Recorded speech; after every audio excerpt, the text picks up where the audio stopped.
Guys, ঘর মোটামুটি সবে পুট্টি হয়েছে। এই যে মার্বেল ফার্বেল বসানো হয়েছে, এই যে লেবার লাগিয়েছি, এই একটা লেবার কাজ করছে, আরও লেবার দেখাচ্ছি, ডিজাইনগুলো তোমাদেরকে ঘুরে ঘুরে সব দেখাচ্ছি।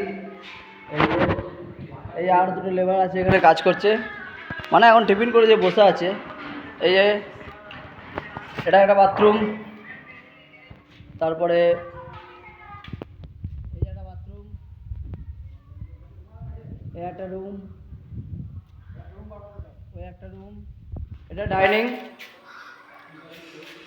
ডাইনিং আছে, এটা রান্নাঘর করেছি নিচটায়। এখনও কাজ বাকি আছে, এর মধ্যে। এই যে এটা সিঁড়ি, 2.5 প্যাচের সিঁড়ি। কেমন হয়েছে বলবে। ধন্যবাদ দেখার জন্য। বাড়িটা আমার না, আমি এখানে কাজে এসেছি।